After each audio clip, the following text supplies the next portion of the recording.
Ethan McKay, and I will be your next biblical presentation speaker for today. Do you mind if I take off my name tag?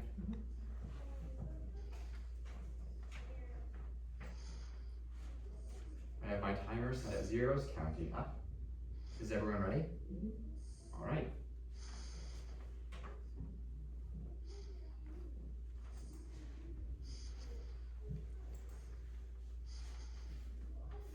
Yes, Lord, I will go. Who's that? I'm coming. Yes, here I am, ready to do my master's bidding. Who are you? Why, I am your accuser, Ethan, at your debt service. My accuser? What now? Here I am, ready to do my master's bidding.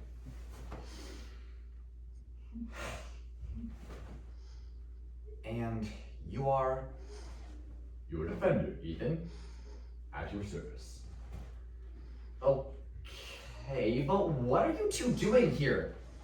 We're here regarding your recent calling. Yes, your calling to become what was it again? A preacher? A role you most undoubtedly will fail to fulfill. What? And why is that exactly? Allow me to put this in layman's terms. You are too weak, too afraid. Ordinary people like yourself cannot do great things. And when you are tested, you shall surely, how do I put this, chicken out. Maybe you're right. Maybe I'm just not cut out for this. Now, don't you give up just yet. The Lord specializes in using fearful people with little power. Haven't you heard of Gideon before? Judges 7, 9 through 22. And that same night, the Lord said to him, "Arise, go down against the camp, for I have given it into your hand. But if you are afraid to go down to the camp with Porah, your servant. And you shall hear what they say, and afterwards your hands will be strengthened to go down against the camp." Then Gideon went with Porah, his servant, to the outposts of the armed men who were in the camp. And the Midianites and the Amalekites and all the people of the east lay along the valley like locusts in abundance. And their camels were without number, like sand that is on the seashore in abundance. When Gideon came, a man was telling a dream to his comrade. And he said to him, "Behold, I dreamed a dream. And behold, a cake of barley bread tumbled into the camp of Midian and came to the tent and struck it, so that it fell over, and turned it upside down, so that the tent lay flat." His comrade answered him, "This is none other than the sword of Gideon, the son of Joash, a man of Israel. The Lord has given into his hand Midian and all the camp." As soon as Gideon heard the telling of the dream and its interpretation, he worshipped. And he returned to the camp of Israel and said, "Arise, for the Lord has given the host of Midian into your hand."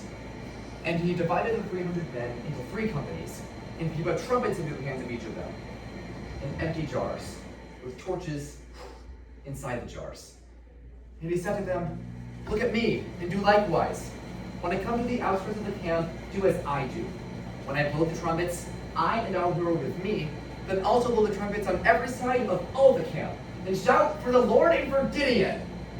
Then Gideon and the 100 men who were with him came to the outposts of the armed men at the beginning of the middle watch, when they had just set the watch. And they blew the trumpets and smashed the jars that were in their hands. Then the 300 men blew their trumpets and broke their jars. They held in their left hands the torches, and in their right hands the trumpets to blow. And they shouted, "A sword for the Lord and for Gideon!" Every man stood in his place around all the camp. And the enemy fled. They cried out with dread. When the men blew the 300 trumpets. The Lord set the sword of every man against his neighbor, and against all the army.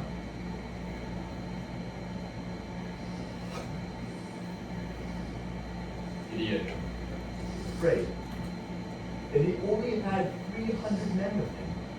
Yet God used him to defeat an army beyond imagination. You know, you're right.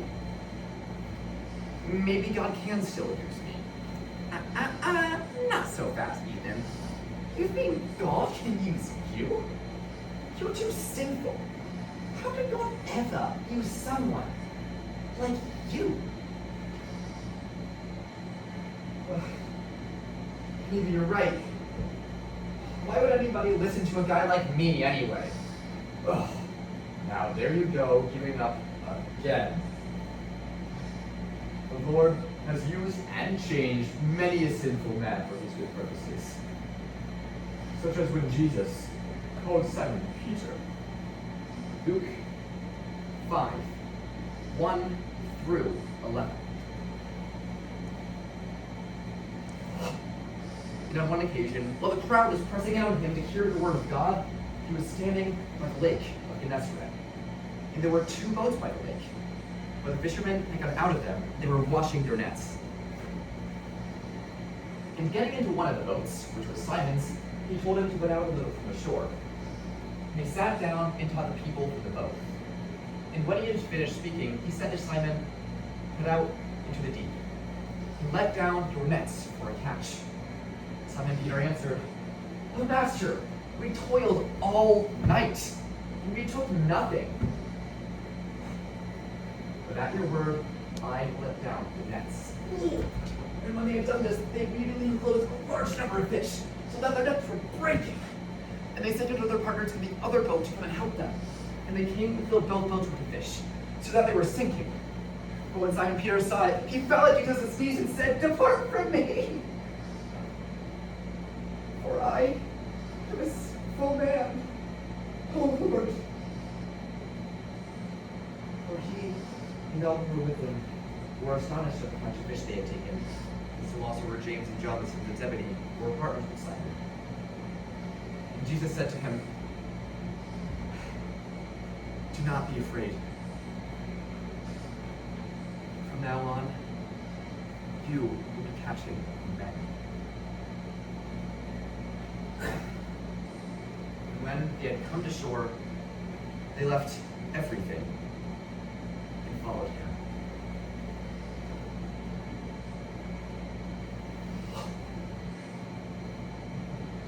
Simon Peter. Our sins were too great for God. Yet God transformed him into one of the greatest men in all of church history. You're right. You're right. God can still use me. Wait, no, but what about, no, get off of me and get out of my house. I'll be back.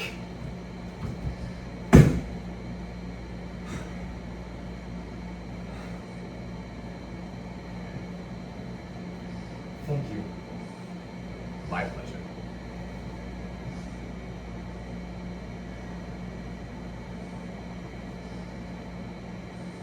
Yes, Lord, I will go.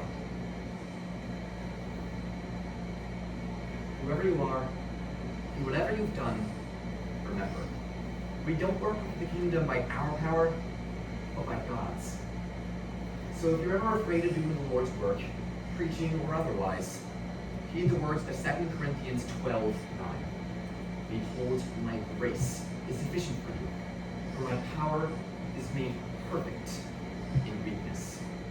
Thank you.